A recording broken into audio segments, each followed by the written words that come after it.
My parents are furious I didn't consult them about buying my house, because they planned that my sister, her husband, and their 3 kids would move in with me. So I said no, and cut all ties with them.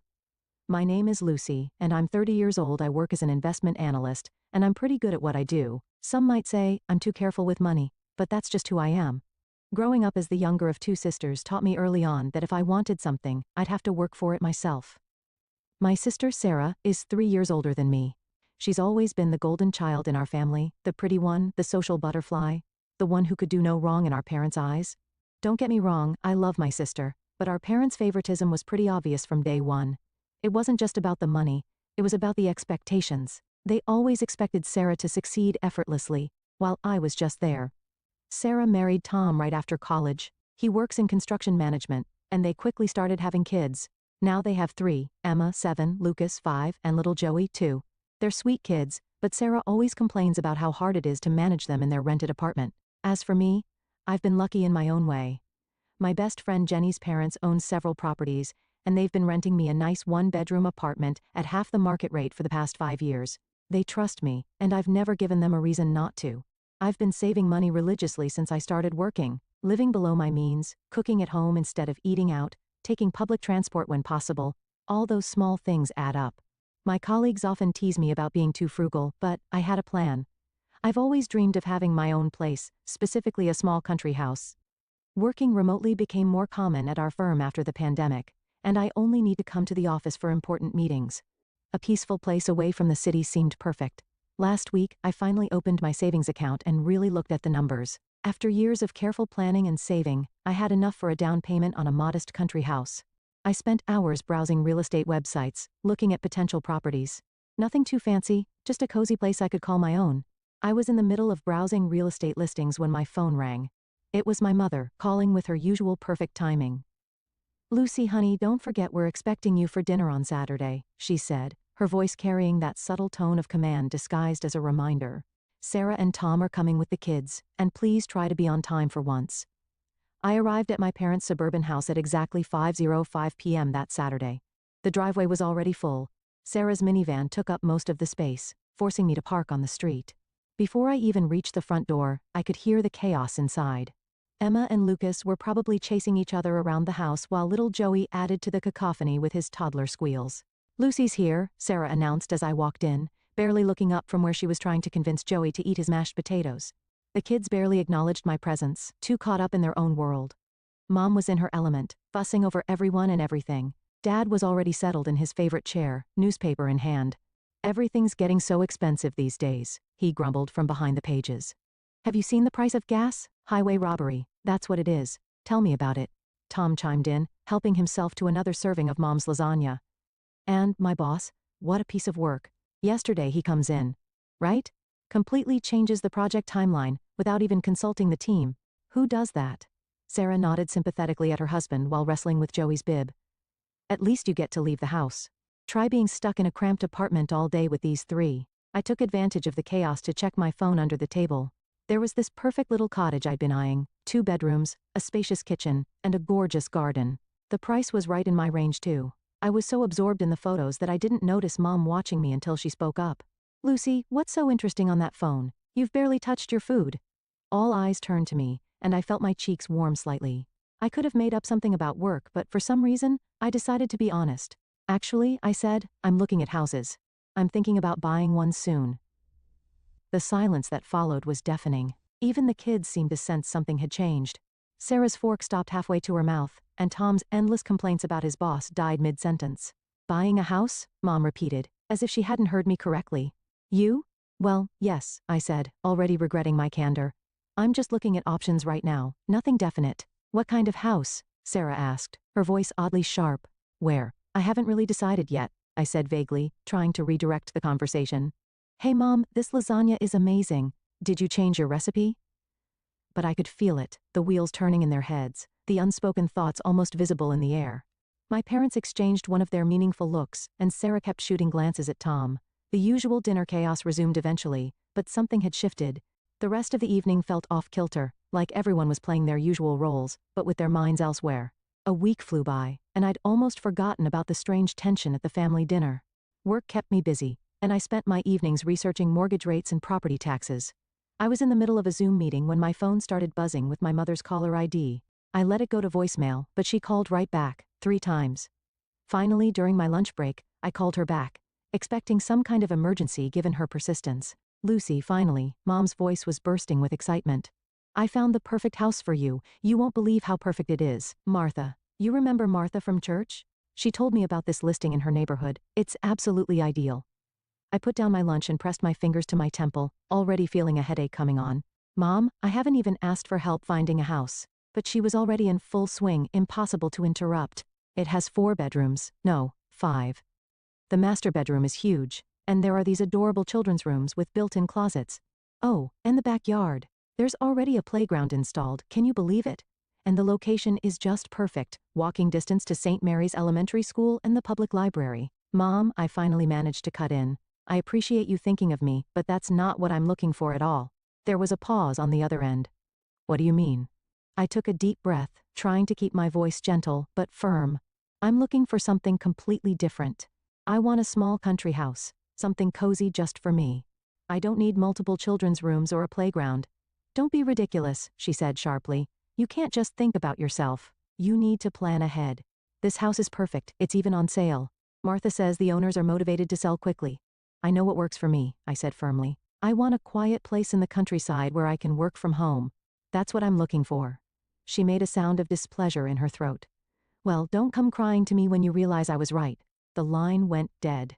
I stared at my phone, feeling a mixture of frustration and guilt, but I didn't have long to dwell on it, because my phone buzzed with a message from Sarah. Hey sis, check this out. What followed was a barrage of links to real estate listings. Every single one was a massive family home in the city, 4 to 6 bedrooms, multiple bathrooms, huge yards, all near schools and parks. I quickly typed back, thanks, but I'm actually looking for something smaller in the countryside. Sarah's response was immediate, but these are such good deals. Look at this one. It even has an in-law suite. More links kept coming. During afternoon meetings, my phone kept buzzing with messages from Sarah. Each one was another house listing, each bigger and more family-oriented than the last. I stopped checking Sarah's messages after the 20th house listing. Instead, I called Amanda Chen, a realtor I'd found through positive online reviews. She had a reputation for really listening to her clients, which was exactly what I needed. I want something small and cozy, I explained. A country house, but not too far from the city. Good internet connection is a must since I work from home most days. Maybe a small garden where I could grow some herbs and vegetables. Budget? I told her my range, and her eyes lit up. I think I might have exactly what you're looking for. It just came on the market yesterday. Want to take a look this weekend? The house was about 40 minutes from the city, set back from a quiet country road. As soon as Amanda's car turned into the gravel driveway, I felt something click inside me. The house was perfect, a charming 2-bedroom cottage with white siding and dark green shutters. A wraparound porch hosted 2 rocking chairs, and mature maple trees provided shade in the front yard. Inside, sunlight streamed through large windows into an open-plan living area. The kitchen was small but updated, with butcher block countertops and new appliances. A wood-burning fireplace dominated one wall of the living room. Upstairs, there were 2 modestly sized bedrooms and a full bathroom with a clawfoot tub. But it was the sunroom at the back of the house that sealed the deal. Windows on 3 sides looked out over a well-tended garden with raised beds and a small greenhouse. The owner is motivated to sell quickly, Amanda mentioned as we stood in the sunroom. She's willing to offer a discount for a fast closing. I didn't hesitate. I want it. The next week was a whirlwind of paperwork, mortgage applications, and negotiations. I put down a larger down payment than required to keep the monthly payments comfortable. Every night, I fell asleep looking at photos of my future home, imagining where I'd put my furniture, planning what I'd plant in the garden. When everything was signed and official, I felt like I was walking on air. I couldn't wait to share my news with my family, despite their previous attempts to influence my decision. The following Saturday, I drove to my parents' house for dinner, practically buzzing with excitement. Sarah and Tom were already there with the kids as usual. We settled in for dinner, and Mom served her traditional pot roast. The usual complaints and conversations flowed around the table: Tom's latest workplace drama, Sarah's struggles with the kids' school schedules, Dad's commentary on the economy. Then Mom turned to me with a smile that made my stomach clench. "Oh, Lucy, I'm so glad you're here. I was just talking to Barbara next door. She's selling her house. You remember Barbara's house? She's willing to give us, you, a good price. You should really consider." "Actually," I interrupted, unable to contain myself any longer, "I've already bought a house. The clatter of cutlery against plates came to an abrupt halt. Emma's cartwheel in the background stopped mid-turn. The silence was absolute. I took a deep breath and started describing my new home, my voice filled with enthusiasm despite the tension around the table. It's this beautiful cottage about 40 minutes outside the city. 2 bedrooms, the most amazing sunroom, and there's even a small greenhouse in the backyard. The previous owner had these gorgeous raised garden beds, and, are you out of your mind? Dad's fist came down on the table, making the plates jump. I'd never seen him this angry before. Joey started crying at the sudden noise. What? I stammered, completely thrown by their reaction. How dare you? Mom's face had turned an alarming shade of red. How dare you buy a house without consulting us first? After everything we showed you, all those perfect family homes we found, I felt like I'd suddenly stepped into some bizarre alternate reality. Why would I need to consult you about buying my own house with my own money? Because we had it all planned out. Mom was practically screaming now. Barbara's house would have been perfect. Right here in the neighborhood, plenty of room for everyone. Room for everyone? I repeated slowly, feeling increasingly confused. It's just going to be me living there. The silence that followed was deafening. Mom and Dad exchanged looks, while Sarah sat there with an eerily calm expression on her face. Tom was suddenly very interested in this plate. Actually, Lucy, Mom said, in a tone that made my blood run cold, the plan was for Sarah, Tom, and the kids to live there with you. I stared at her, waiting for the punchline. It didn't come. I'm sorry, what? I managed to choke out. Sarah nodded, as if this was the most natural thing in the world. We're so cramped in that apartment, Lucy. It's really hard on the kids. Your house would have given us all the space we need. She smiled, like she was discussing borrowing a sweater, and since we wouldn't have to pay rent or utilities, we could finally start saving some money. I looked around the table from face to face, waiting for someone to crack a smile, to say gotcha, or burst out laughing, but all I saw were dead serious expressions. Dad's stern disapproval, Mom's righteous anger, Sarah's entitled expectation, Tom's awkward avoidance. You. I struggled to form words. You all just assumed I would buy a house for Sarah's family to live in? Well, of course. Mom threw up her hands. That's what family does, we help each other. Help each other? I repeated incredulously. This isn't helping. This is expecting me to provide housing for 5 people without even asking me. You're being selfish, Sarah said, her calm facade cracking slightly. You know how hard it is for us in that tiny apartment. Emma and Lucas have to share a room, and Joey's crib is in our bedroom. It's not fair to the children. I felt like I was drowning in crazy. The room seemed to spin a little as the full impact of their expectations hit me.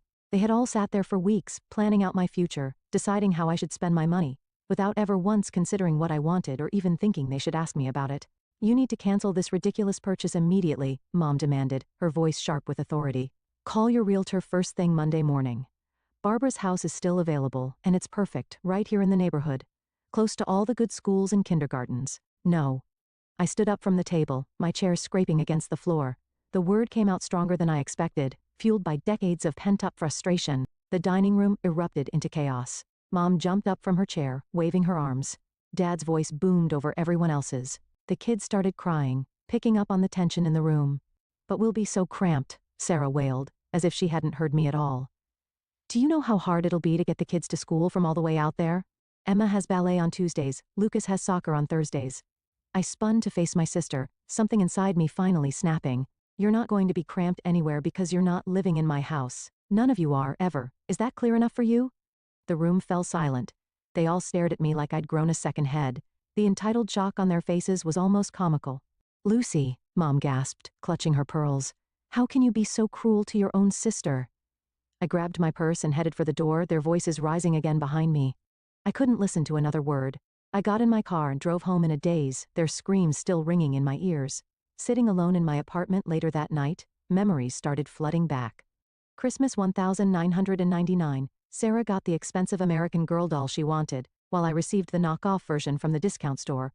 They look exactly the same, Mom had said, but they didn't. Our 16th birthday, Sarah had gotten a brand new Volkswagen Beetle when she turned 16, complete with a big red bow on top. I got Dad's old Honda with 150,000 miles on it and a tendency to break down. High school graduation. Sarah's graduation party was a catered affair in the backyard with a hired DJ and custom decorations. Mine was a quiet family dinner because we had too many expenses that month.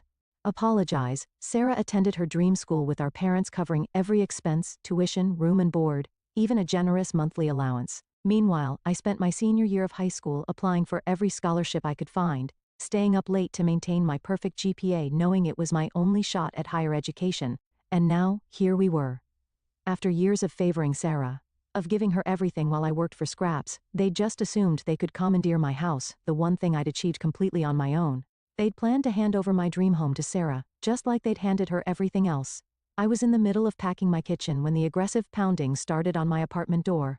The coffee mug I was wrapping in newspaper slipped from my hands, but thankfully landed on a pile of packing paper. "Lucy, open this door right now."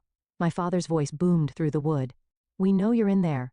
I froze, bubble wrap still in hand. More pounding followed. "Go away," I shouted back. "I'm not discussing this anymore. Don't you dare talk to us like that." Dad's fist made the door rattle in its frame. "We raised you better than this." My hands were trembling as I picked up my phone. "If you don't leave right now, I'm calling the police. I mean it." I pulled up the keypad on my phone and deliberately pressed 9, making sure they could hear the beep. "I'm dialing right now." "You ungrateful little." Dad's curse was cut off by Mom's sharp intake of breath. "We'll leave." Mom's voice had turned cold as ice. "But this isn't over, Lucy. You're making a terrible mistake." I listened to their footsteps retreating down the hallway, then slid down against the wall, my heart pounding. I thought that would be the end of it, but I was wrong. So wrong. The first message from Sarah came an hour later. A photo of Emma and Lucas cramped together on their shared bunk bed. "Look how little space they have," the caption read. "Emma can't even have a desk for homework." I didn't respond. Another photo followed, Joey's crib wedged into the corner of Sarah and Tom's bedroom. "He wakes up every time we come to bed. This isn't fair to him. Delete." When I continued to ignore her, Sarah's messages turned nasty. They started coming at all hours, 2 a.m., 4 a.m., 6 a.m. "You always were Dad's least favorite. Mom cries herself to sleep because of you. I hope you're happy all alone in that big house, while your nieces and nephews suffer." I blocked her number, then her Facebook, then her Instagram. But she kept finding new ways to reach me, creating new accounts, using Tom's phone, even setting up fake email addresses. Then the phone calls started coming from other directions. First, it was Aunt Marie. "Lucy, honey, I just heard what's happening with your sister. Surely you can find it in your heart to help family?" Next came Uncle Bob. "Kid, you need to think about what really matters here. Family comes first. My mother's best friend Susan, your mother is devastated. How could you do this to your own family?" Even my old high school teacher Mrs. Peterson, whom my mother still saw at church, "Lucy, I always thought you were such a kind student. I'm so disappointed to hear about this situation with your sister." They all had the same message. I was selfish, heartless, cruel. I should give up my house, my dreams, my independence to solve my sister's problems. None of them seemed to question why Sarah's housing situation was somehow my responsibility. After 2 weeks of constant harassment, I'd had enough. I went to my mobile carrier and changed my number, giving it only to my workplace and a handful of trusted friends who hadn't taken sides in this mess. Moving day was wonderfully quiet. I hired a moving company I'd never used before, making sure there was no way for my family to track the address through familiar local services. The movers were efficient and professional, and by sunset, I was standing in my new living room, surrounded by boxes and possibility. That first night in my cottage, I sat on my porch with a cup of tea, listening to the crickets and watching the stars come out. No traffic noise, no sirens, no family drama, just peace. I felt something inside me finally relax, a tension I hadn't even realized I'd been carrying for years. Of course, I still occasionally saw their social media posts. Sarah's passive-aggressive status updates about family betrayal and selfish siblings. Mom's thinly veiled posts about ungrateful children and family duty. The comments from relatives and family friends, all taking their side without knowing the full story. But here's the thing. None of that bothered me anymore. Their words couldn't touch me in my new sanctuary.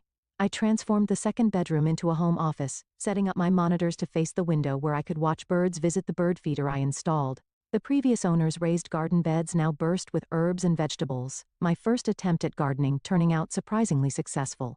The greenhouse became my weekend project, slowly filling with plants that made the space feel alive and vibrant. My work productivity actually improved without the constant family interruptions. My boss noticed and gave me more responsibility along with a raise. I started taking online courses in investment strategy, expanding my expertise without anyone telling me I was wasting my time or should be focusing on finding a husband instead. Sure, there were moments when I missed the idea of family, not the reality of my family, but the dream of what a supportive family could be.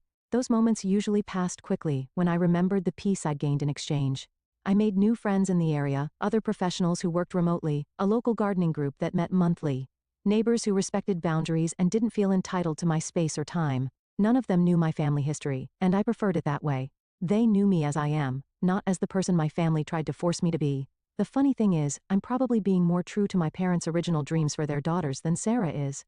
They raised us to be independent, successful women. They just never expected me to be the one who actually did it. And they certainly never expected me to be independent from them too. Sometimes the best family you can have is yourself, at least until you choose to add to it on your own terms, in your own time, in your own way. And that's more than enough for me.